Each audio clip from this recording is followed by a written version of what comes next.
Welcome to the Low Carb Athlete Podcast, where we focus on discussing topics to help you burn fat, optimize health, and improve performance in life and sports. Transform the whole you from the inside out with the WHOLESTIC Method. Let's dive in.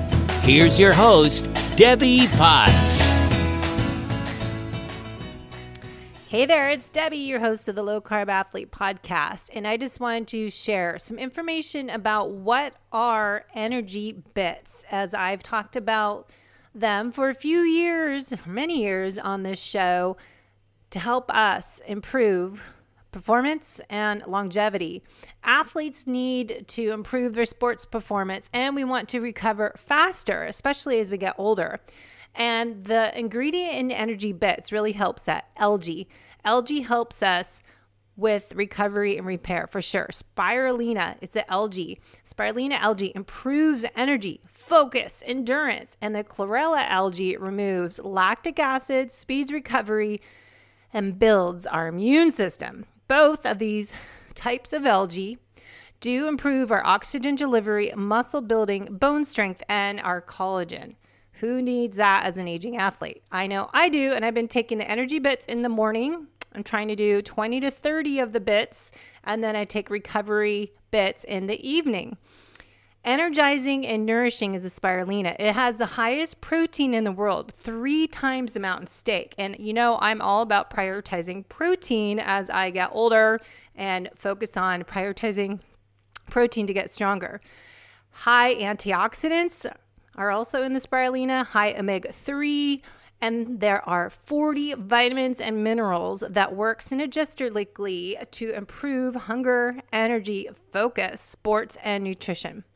Spirulina is so nutrient dense, it replaces your fish oil, your collagen, many supplements, snacks, protein, and sports fuel. So it's a great all-in-one, and I'm all about minimizing how many supplements we take and really get our nutrition through real food sources, and that's what energy bits are about. Chlorella has the highest amount of chlorophyll in the world, highest RNA and DNA, 40 vitamins and minerals. Chlorella can remove toxins and heavy metals, so it's great to have when you're doing the sauna, and it's great when you're doing a detox, helping with that binding of the toxins, especially before bed. Also, you can build the immune system, help your gut health and digestion, and also chlorella can speed up your sports recovery and boost longevity. So I take it at nighttime. That's in the recovery bits. Chlorella has so much chlorophyll, it replaces what you need from vegetables, greens, and supplements. So again, another all-in-one. And each tiny algae tablet contains the same nutrition as an entire plate of vegetables without any effort to make a meal, to digest it. And I know I throw away a lot of vegetables that we don't eat in time, so you can save money on food. Save 20% with our podcast code, the Low Carb Athlete. Just Low Carb Athlete. So use that code when you check out your products on energybits.com. Use our code Low Carb Athlete. So let me know if you feel different, if you can improve your fasting window by having a little fuel here that doesn't break your fast, and if you can improve your recovery and repair and more. So stay tuned for more information from Energy Bits and how we can use real food to get our body in the best shape and live our best life in the second half of our life, as I am striving to do myself. Hey, it's Debbie, and I wanted to take a moment to go over how chronic stress impacts the whole you from the inside out. And so much of this metabolic chaos that we can experience can be identified early on so you can prevent going through what I went through the last almost 10 years of healing and rebuilding, and then setting myself back again by doing too much of fasting, too much of low calorie intake and high exercise volume, and too much of everything, as I say every day, can lead to dysfunction, imbalance, and too little of it, anything, can also be deficiency. So finding that right amount of everything we do that creates that optimal balance, that optimal positive outcome, homeostasis, is really essential, but it's so individualized, right? So you are not the same as me. Your life stresses are going to be different than mine. Your microbiome, your genetics, your sleep patterns, your nutritional intake, everybody is different. So we need to really get an individualized approach. I will add that I do 3 different coaching programs. My kind of good way to get started is called the assessment program, where I really dive into analyzing using intake forms through nutritional therapy practitioner program called NutriQ. What are you doing now? What are your signs and symptoms? So there's a NutriQ intake form. There's a 3-day food log with looking at what you're eating, but also what time of day, how are you feeling, how's your energy, how's your motility, are you pooping regularly, what is your poop like? That tells us a lot, even though we don't like talking about poop, but it gives us a lot of clues to your digestion and gut health. And then looking at hydration and other areas. And I kind of look at the holistic method element. So looking at your nutrition, your exercise, your sleep, hygiene routine, your stress management routine, what's your movement, your mobility like during the day, not just exercise in the morning, but what's the rest of your day like? And then I look at digestion and gut health signs and symptoms of potential imbalances, dysbiosis, bacteria overgrowth, and hydration, and then the happiness gratitude play. What are you doing to get more laughter in your life, more fun and oxytocin, and really feeling great every day and laughing? And we get so serious. So I have the assessment package that's looking at all of this information, collecting data, but I did add recently a blood chemistry analysis in there. So if you can get a full blood comprehensive panel from your doctor and insurance, that's ideal, but usually it does not happen. But you can order your own blood chemistry panel, go to LabCorp, Quest Lab from Ulta Labs, or there's DHA Labs, and you can Ulta Labs always has a 20% coupon, and so I would send people the list of what I want you to get done, and we can analyze your blood chemistry assessment and look at your ranges from your doctor will be in average. They're not ideal, they're not optimal. So I put those results into our functional diagnostic nutrition practitioner, FDN, page, Excel spreadsheet, and then I can see, okay, this is our functional range. Here's optimal. Are you lower than that? Or are you higher than those numbers? And what does that mean? If you're low or high, I'm really diving into your health optimization program by just starting with what are you doing now? How are you showing up to life? How are you starting your day? How are you ending your day? How is your exercise? Are you varying everything? You know, are you fasting the same? Are you eating the same every day? Are you doing the same workout week after week?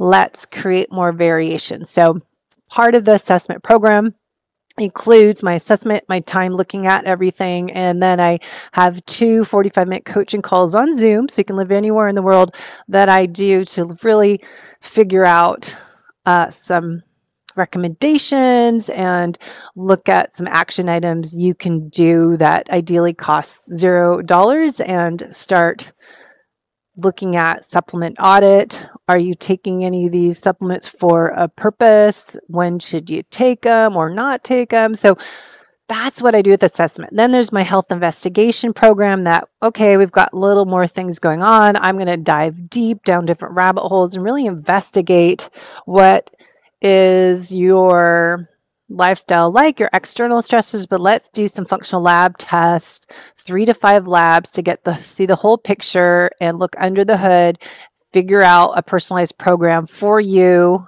and then we meet periodically. So it takes 4 to 5 months, however you spread out the 5 coaching sessions, but that's what I do in my investigation. Then we've got my higher end VIP comprehensive that I do your training peaks. I analyze your biometrics as Whoop or Aura. I look at your nutrition intake lab or intake forms on Chronometer to practice better. And so we kind of dive deep and have weekly calls and check in daily as much as you need. So anyways, I wanted to go over the chronic stress part because I'm getting ready to present a seminar on the low carb cruise with Dr. Ken Berry, and Dr. Ben Bickman is going to be there. Yeah, he's Dr. Ben Bickman, Dr. Bickman, and so many other amazing speakers. And then there's me. But, I find that a lot of people don't talk about chronic stress and how stress impacts your gut health, it impacts your blood sugar levels, your thyroid, I mean, so much. So I wanted to kind of go into what this presentation I'm working on to give on the cruise conference that's on a cruise ship. I think there's about 300 people going this year. It's in June, and we'll go into all these different seminars, different topics with experts when we are at sea, and then when we're at different destination ports of call, we are exploring and having fun. So it's a good cruise. It's in the beginning of June this year. If you want to come next year, let me know. It's pretty fun. If you hate cruises, it keeps you busy when you're at sea, so you're not doing all the, well, if you're not a partier like me, we're working out in the morning, going to the conference, and then doing something at lunchtime. Usually do a little more fasting and eat a big lunch, and then we have dinner that usually everyone's all keto carnivore. So it's pretty fun. So what I do is help people. My tagline is burn fat, optimize health, improve performance. But really it's about performance now and training for your future self. Who do you want to be when you're older? 10, 20, 30 years from now? And what can you do now to take ownership of your health and take ownership of that aging process? So we're not blaming the aging process, not saying, oh, I'm getting older, I can't do this, I can't do that, but really making choices now that help change that outcome, change that aging process. So looking at red flags. Do you have fatigue? Do you feel like you need a nap every day? Do you struggle sleeping through the night? Do you wake up at 2 a.m. and your mind's just overactive and you're wound up? Do you find yourself gaining weight and you're not doing anything different? Like I had my experience with adrenal exhaustion, which is high cortisol is typically called supposed to be HPA axis, your hypothalamus pituitary to adrenal axis, which by the way goes HP, the hypothalamus pituitary talks to the thyroid and then talks to your ovaries, your gonads, so their sex hormones are all connected. And all your hormones. Adrenals are impacted. You might have adrenal fatigue, is what we used to say when your cortisol is above normal, optimal circadian rhythm during the day. And then there's adrenal exhaustion that we used to say would be your cortisol is really low. So ideally doing a Dutch test and looking at your metabolized cortisol versus your 24-hour, your free cortisol, and looking at so many other patterns and collect data with heavy metal toxicity. HTMA test would be good for that one. Look at your blood chemistry panel, look at your GI test, because we want to identify these hidden internal sources of chronic stress. Hidden, remember, stands for hormones, immune, digestion, detoxification, energy systems, and your nervous system. So we want to identify those hidden internal sources of chronic stress, as well as identify those external sources of chronic stress. What are you doing too much of? Are you experiencing a lot of stress with finances, with your work schedule, with your family schedules? All accumulate. So your brain, your hypothalamus, does not discriminate between financial stress or a parasite in your gut or running nonstop from the time you get up in the morning till you go to bed, if you're over exercising 2-3 times a day with high heart rate workouts. So it's all accumulation of stressors that are nonstop. They're not acute, but they're chronic. So that leaky faucet is going on versus turning on the water, turning off the water. And so we become overloaded with stressors and end up feeling this burned out, broken down metabolic chaos in results. So my experience was chronic fatigue. I went from, top age group athlete in triathlons, marathons, cycling, distance events, and 50K trail runs I used to love doing, and suddenly went from feeling amazing, the best shape of my life, to feeling the worst shape of my life within months. And all started 10 years ago, 2013, where I remember that summer I was 30 pounds heavier and I didn't change from eating a good, as I thought, healthy ketogenic diet, and I was doing a lot of fasted exercise and trying to just eat lots of fat and protein and no carbs, but I was training a lot. So when I started to feel that broken down, burned out, I can't do anything, I lost a lot of muscle strength and I had extreme fatigue. And as I said, I had naps in the afternoon. I couldn't have any energy to exercise. And my life has been different since. And now it's my mission to help you avoid going through what I went through. So I feel like I have a purpose and I'm finally focusing on that. So you can read about my story that I wrote to help you, other people that are the driven, ambitious, high performing individuals. I put my story into a book a few years ago called Life is Not a Race, It is a Journey. Learn how to take care of the whole you from the inside out. It was really more looking at what are those, identifying those red flags. What are those triggers, things that had happened before March of 2013. Before I went on a bike ride, I had no energy to pedal another 2 feet. That was 5 years before. What was going on the 10 years before? Where did all this start? And why did it happen to me and not somebody else that races all the time? What were my stressors? What were my genetics that I can't cope with that much stress? And how is my stress management system working? What was I doing to manage my stress? So we need to look at you as an individual and identify these red flags before it gets to be a serious problem that doesn't just take a few weeks or months to repair and rebuild you. But if you wait and ignore all that, all those red flags, you could be taking years to fix this issue. When stress is on, immune system's down. When stress is on, your gut is more impacted. That we'll talk about. You're more prone to pathogens, and because your stomach acid isn't as acidic to keep the guard up there so you don't have entry of the bad guys coming in. And then we have poor blood sugar regulation. Your blood sugar's up with stress response. So if you're using a CGM or measuring your glucose, you might notice that your blood sugar spikes times when it had nothing to do with what you ate. So looking at what your struggles are, what do you have symptoms of? Do you have fatigue and depression? Do you have this weird anxiety issue? Do you have weight gain even though you are trying your best to eat all the right things? And maybe you are fasting, but are you fasting too much? When is fasting appropriate? Are you doing too many fasted exercise routines that are high heart rate? Are you eating too low carb and not doing the strategic carb timing with nature's carbs? So really looking at the whole picture is what I like to do with clients, especially if you're premenopausal female athlete. We need to, as Dr. Mindy's research shows, change more estrogen building foods during ovulation days, and then late luteal phase, we're doing more progesterone building foods and keeping our cortisol down by changing how we train and changing how we eat, adding more nature's carbs, getting out of nutritional ketosis as days 20 to 28 or however long your cycle is, and matching our fueling with our training. So we want to optimize our health now with the choices that we make with our sleep-wake cycles, how we start the day, how that we end the day.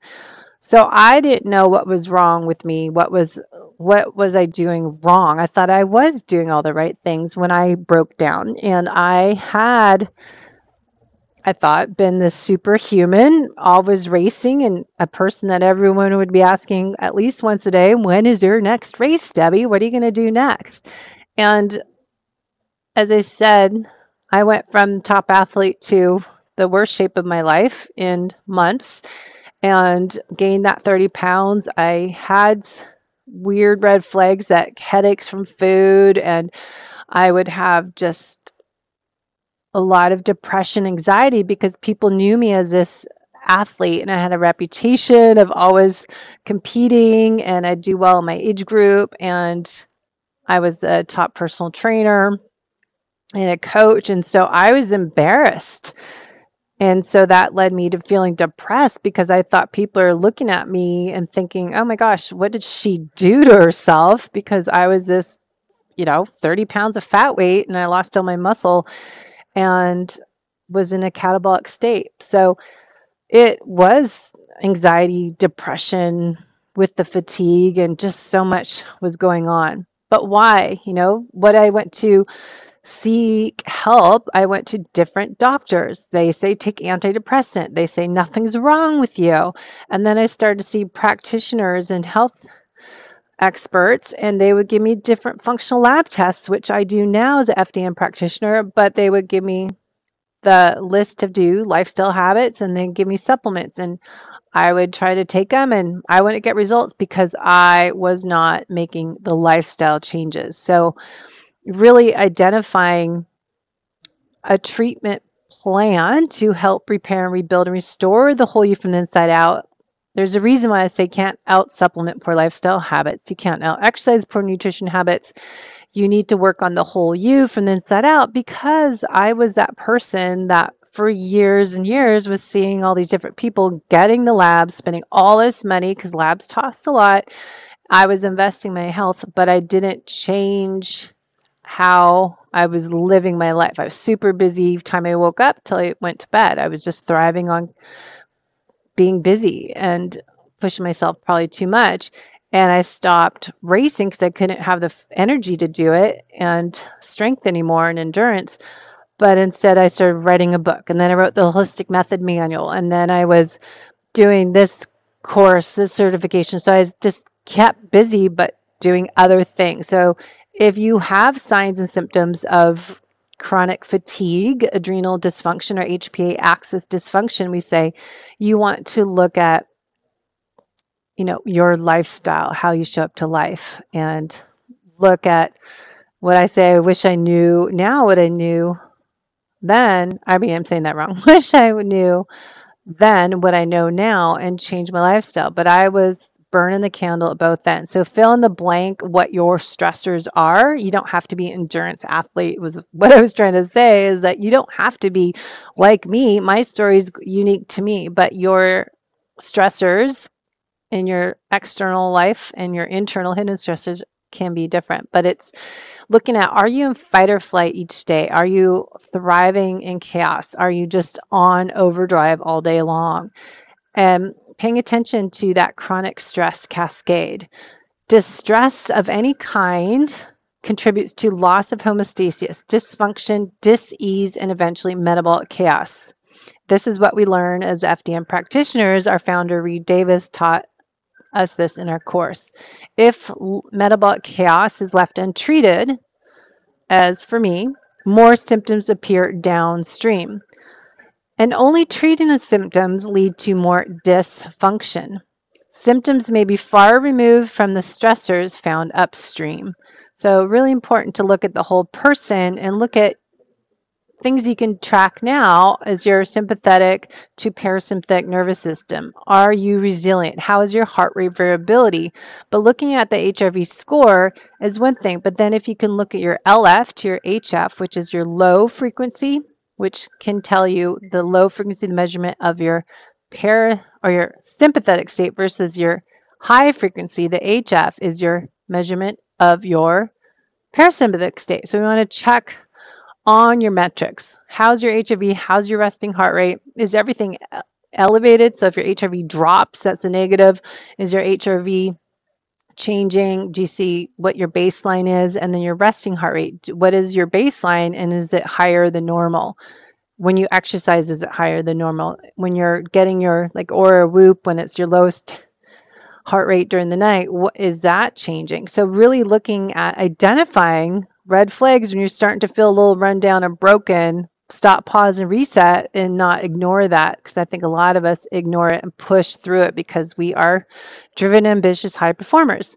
So what is acute stress versus chronic stress? We've got good stress, acute small dose, like I'm lifting weights in the gym, I break my muscles down, I repair and rebuild. But really looking at chronic stress is something we just don't have that recovery time and take a moment to repair and rebuild. So let's dive into some looking at what are acute stressors, like cold thermogenesis, and sauna is heat stress. And then, as I just said, the strength training, the HIIT training, is they're on and off.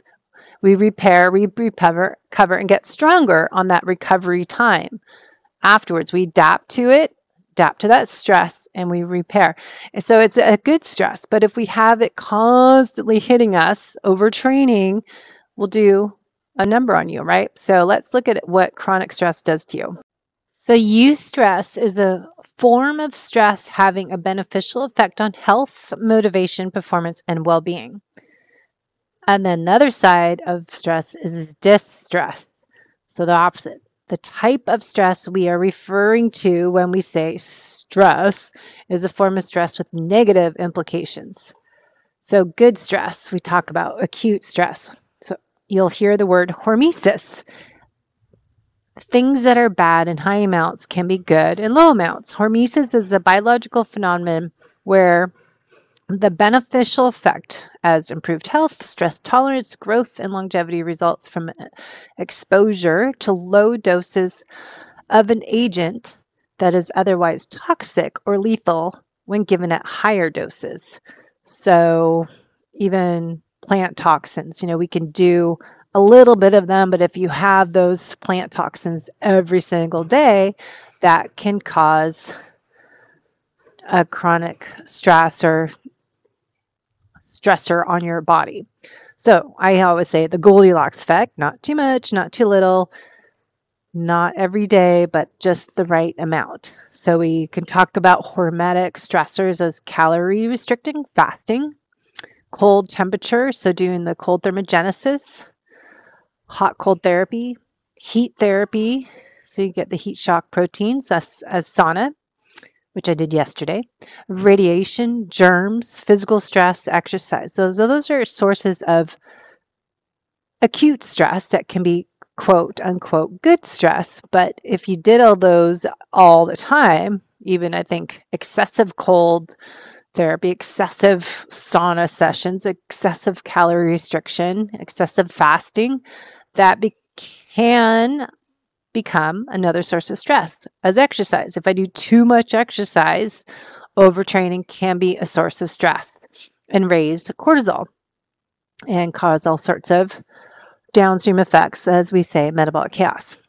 So what are some physical symptoms of stress you might not know about? So remember, when I got my adrenal exhaustion in 2013, I was thriving, I thought, until then. I did not know about those red flags that I'm trying to teach you about now that I could have prevented or course corrected on my journey. So my goal is to teach you how to identify those red flags. So physical symptoms of stress, aches and pains, obviously we know that. Chest pain, obviously you know that. If you feel like your heart racing.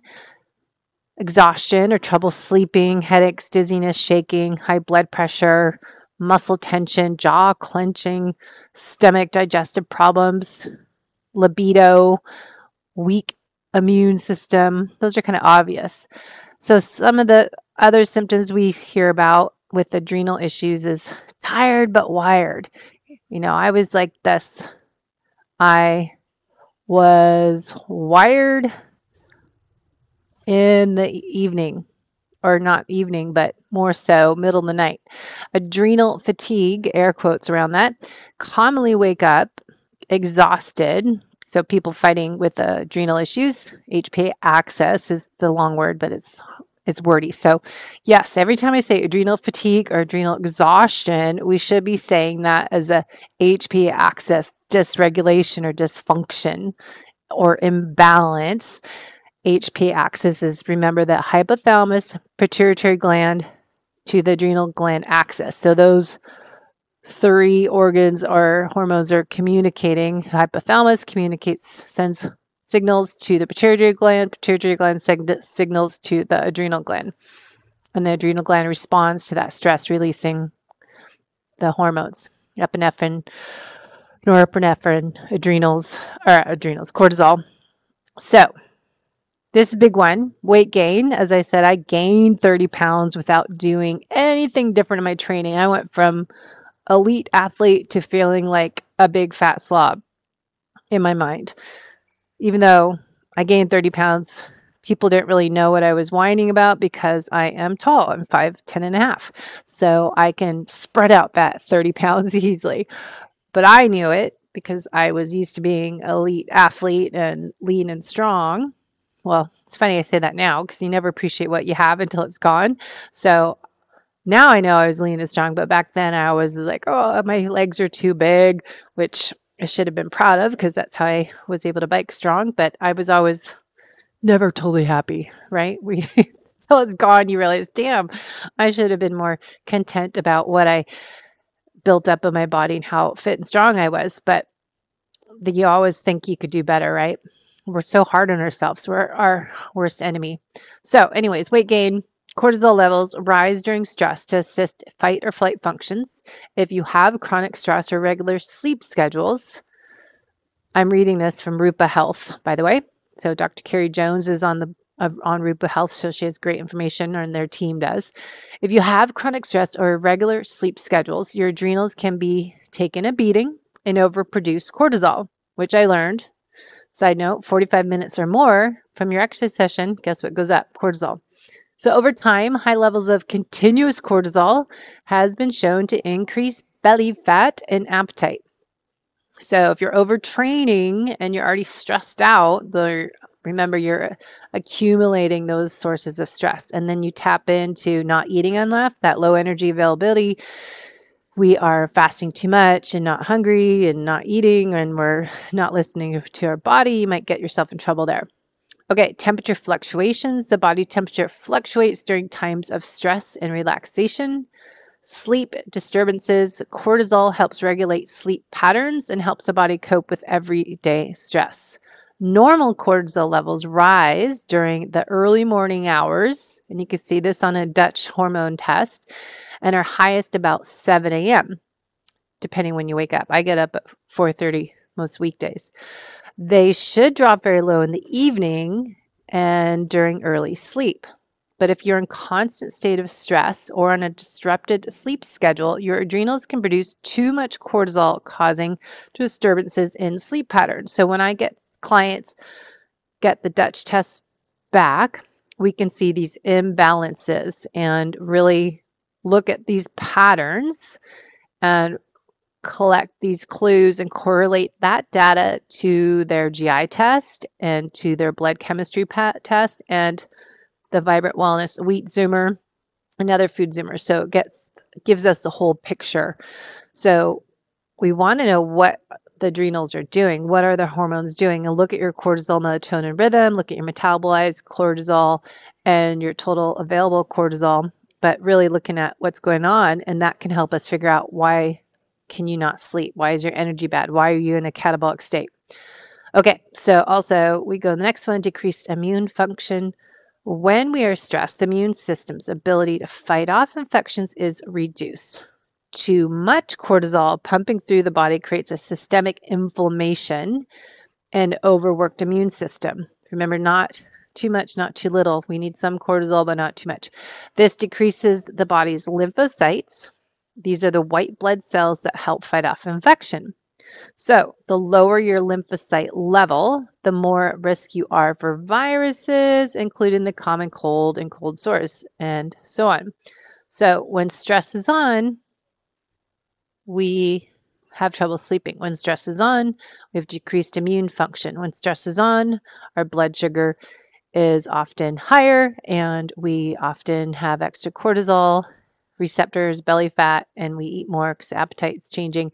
So this high levels of continuous cortisol can increase weight gain, can disrupt your sleep, can disrupt your body temperature and your immune system.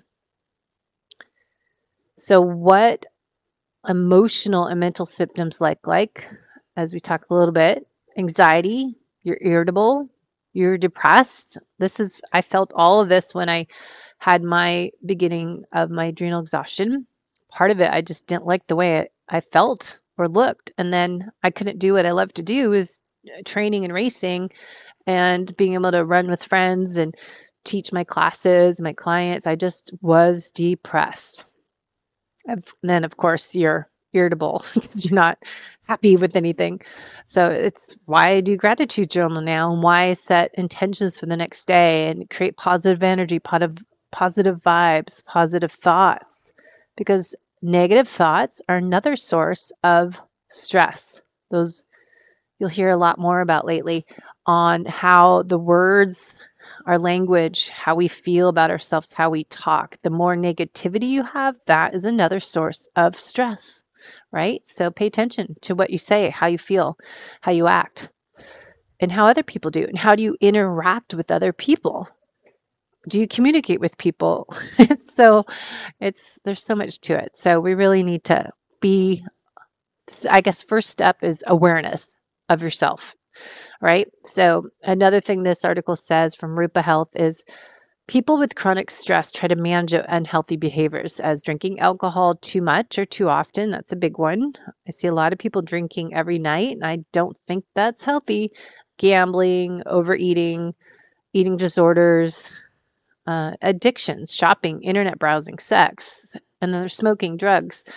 So I recently did a podcast with my friend, and I find athletes were using exercise, trying to, I always say, what are you running to or running from? And so you have to look at what's your why, what drives you. Are you trying to avoid conflict? Are you trying to avoid emotions or something toxic inside of you that you don't want to deal with?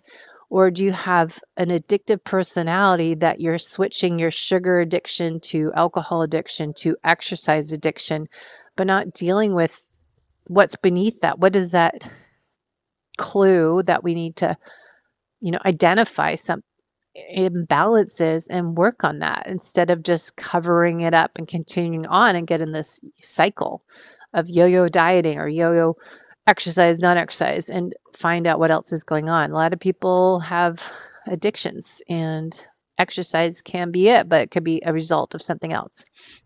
All right, so back to the next article of Cleveland Clinic on stress is explain that your body's autonomic nervous system controls your heart rate, your breathing, vision changes, and more. Its built-in stress response, the fight or flight response. Oops. Let me back up here. The built-in stress response, the fight or flight response, this helps your body face with stressful situations. When a person has a long-term chronic stress experience, continued activation of the stress response can cause wear and tear on the body. So this physical, or it can be emotional and or behavioral symptoms from the stress start to develop. So the physical, emotional, and behavioral symptoms develop. So we want to test and not guess what's going on.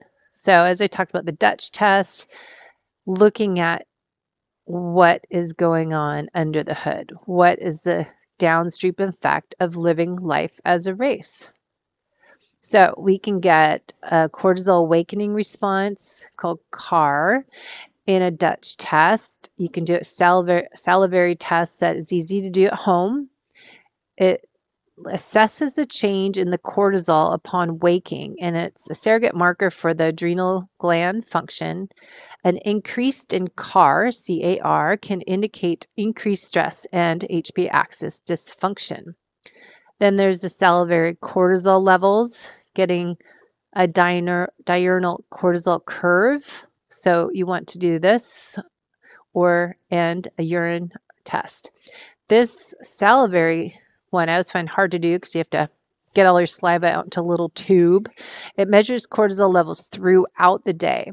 Cortisol should be highest, as we said, in the morning upon waking and lowest at night before sleep. So a flattened curve can indicate adrenal dysfunction. And then you can get a comprehensive hormone test, as the Dutch gives us a broader overview of hormone, HPA axis. This measures the cortisol levels and other HPA axis hormones as estrogen, progesterone, testosterone, the DHA, melatonin, and a little bit more. They have new metabolites added on to there so we can see more neurotoxicity. We could see some B vitamins, glutathiones, and a little bit of clues to other imbalances. You can also do a micronutrient test. We want to look at the B vitamins, zinc, magnesium, and calcium, as these can be depleted due to chronic stress. So micronutrient testing can help identify where you are low and aid in targeted supplementation. So we're just not taking supplements randomly. We want to get a more of a personalized program based on functional lab test results. So you can see online the picture of cortisol optimal measurements or optimal levels from your measurements at waking, morning, afternoon, and night. So we really want to look at the saliva and or the urine test to get an overall picture of your circadian rhythm and see the pattern during the day. If you just went to the doctor, as I've said before, at 9 a.m. in the morning and they said, here's what your cortisol is, that doesn't really tell me the whole picture. It doesn't tell us a lot. So we want to look at hormones throughout the day. So how does cortisol affect adrenal fatigue? So almost all tissues in your bodies have the glucocorticoid receptors. Your cortisol is a primary stress hormone, and so this can affect nearly every organ system in the body. Optimal cortisol levels are necessary for maintaining homeostasis.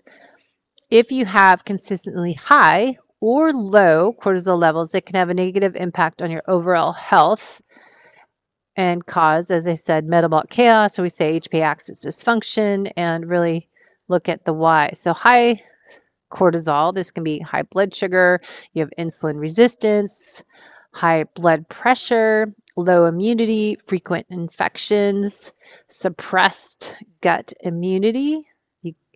So you get sick. Remember I said stress is on, your immune system's down, so you're going to have more gut issues, more digestion symptoms. Poor thyroid function's a big one that I see all the time. So really looking at what's going on with you.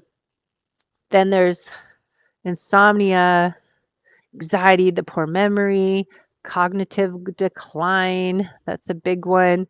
Racing heart rate. My heart rate was always higher. That's how I started knowing more, because I knew my heart rate when I exercised. I was on this 50K trail run in Bellingham, and my last 50K, no, I didn't one after that and walked it, but this one I ran, and I was pretty good shape, I thought, and then my heart rate was super high. So that to me is a big sign of high cortisol. So racing heart rate, heart palpitations, weight gain around the middle, decreased muscle mass because you're in catabolic state, decreased bone mineral density, poor wound healing. That's another big one.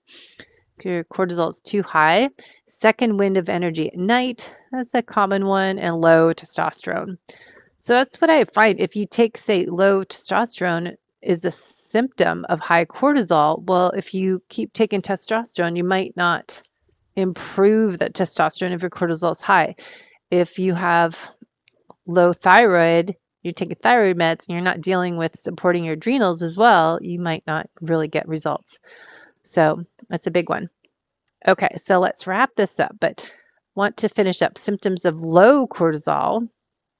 So we used to say high cortisol. If you're higher all the time, you're more hyperadrenic or adrenal fatigue. Then over time, your body becomes less sensitive, kind of similar to insulin resistance. You get cortisol resistance is what I kind of think of it as, and you have low cortisol production. So low cortisol, you'll feel more lower libido, you have more allergies, you have lowered ability to exercise, difficulty recovering from exercise, salt cravings, inability to handle stress, depression, anxiety, low blood sugar, low blood pressure, low energy, everything's low. Inability to get through the day without coffee. You have sleep issues, pain, inflammation, poor immunity, frequent infections, and poor memory. That would be all of me when I started to feel this. So looking at those red flags, if you have these symptoms, I would suggest testing and not guessing and figure out what is actually going on. Because there's different patterns. As I said, we can see on a Dutch chest, you have low metabolized cortisol and high free cortisol. Or do you have low metabolized cortisol and low free cortisol? Or different patterns we can see.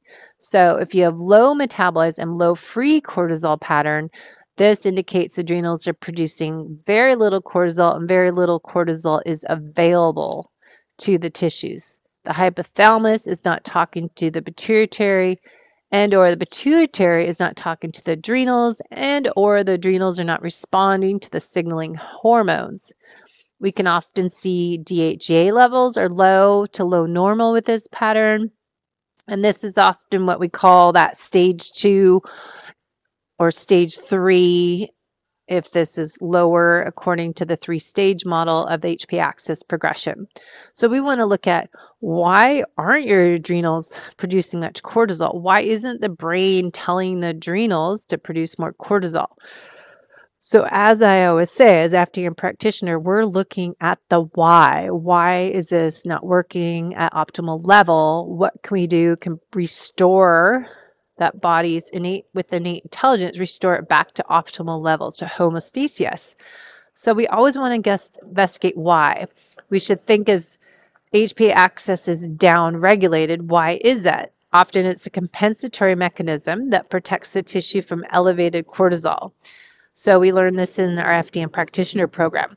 If we have increased CBG levels to bind to cortisol, converted to cortisone, to the inactive version of cortisol is cortisone, this prevents the body from being in a chronic catabolic state. Remember, catabolic is breaking down, anabolic is building up. So if your body chooses to lower cortisol production in order to fight an infection or cancer, that might be what's going on. So we need to always go, okay, why is this happening? Instead of just taking some supplements as cortisone to get your cortisone levels high, we're still not looking at the big picture and figuring out what's the why. So we get these labs, but we look deeper into it. What's high, what's low, what's off. So going back to Dr. Mindy Kells talks about the hormonal hierarchy. Start with the oxytocin, connection with people, hugs, talking to each other, holding hands, being in a community. Improve your oxytocin hormone to get the cortisol down if the cortisol is elevated. So reducing stress or managing your stress. Remember that acute stress is good. Too much of anything causes an imbalance. And then insulin levels, looking at, okay, does fasting help? But what I'm looking at is your Dutch test, super high cortisol. Is it good to fast? Should you fast differently if you are hyperadrenic? And should you fast differently if you're hypoadrenic? And then we want to look at your training schedule and your food log and all that. So looking at your other hormones, estrogen, progesterone, testosterone, really getting that big picture. So think how you can change cortisol is adding more oxytocin activities. What raises your oxytocin? Okay, so big things to look at, the cortisol levels, but also the thyroid and liver congestion and gut health, what foods you're eating. Maybe you're eating foods that are reactive, so they can be stress. Liver congestion can cause more stress, mineral imbalance, a lot. So looking at nutritional therapy, rhodiola, ashwagandha, ginseng, maca, cordyceps, CBD are all adaptogens. And then the more stressed we are, the more magnesium we need, more vitamin C, zinc, omega-3 fatty acids all help. So we want to really listen and dive into, what can I do to avoid this metabolic chaos? What can I do to catch myself now, make adjustments, course correct before things get really bad? So we want to look at gut health, your liver health. We want to look at your vagal nerve. What's your HRV, your low frequency and high frequency numbers? Do you have inflammation in your body? Why is there inflammation in the body? Is there chronic inflammation? So looking at your blood chemistry, look at your glucose. Are you insulin resistant? Because too much stress will raise the glucose all the time, and too much glucose all the time will always have the insulin up, and too much insulin causes insulin resistance, which leads to metabolic chaos, metabolic stress, and the elevation of cortisol just keeps this continuous cycle. So cortisol, blood sugar, insulin is all connected. In nutritional therapy, as practitioners, we learn about the PALS, the pancreas, the adrenals, and the liver. They are all interrelated. So it's not just treating the adrenals. You have to look at the whole picture, testing and not guessing. But hopefully that gives you some inspiration to get some help and guidance from a practitioner, from your doctor, if they can refer you out, but they never do. But if they could, that'd be awesome. And work with a health coach that understands you as an athlete. So that's what I do. And that's why I do what I do, help other people, because no one could help me and understand me as a ambitious, driven, high performing, high charging athlete. So let me know if you have questions. Check out YouTube channel Low Carb Athlete. If you go under the playlist for Fuel Train Perform for the endurance athletes, you can find all sorts of slides that I've done, and I will record this full presentation that I'm going to give on the cruise because I need to practice and I have way too many slides, but I practice that and then I'll share it with you, and then I'll make it into an ebook from my special assistant that creates wonderful ebooks for you that are free on the website. So head to debbiepotts.net, under the resource page, find all these free ebooks. So talk to you soon. Let me know if you want to discover more in a 20-minute free call with me, and you can find that on debbiepotts.net. Enjoy the day. Do something fun. Thanks for listening to the Low Carb Athlete Podcast. If you have any questions, feedback, or topic suggestions, let us know on Facebook or at debbiepotts.net. You can help us to continue to grow by leaving a review on iTunes. Thanks again, and we'll see you next time.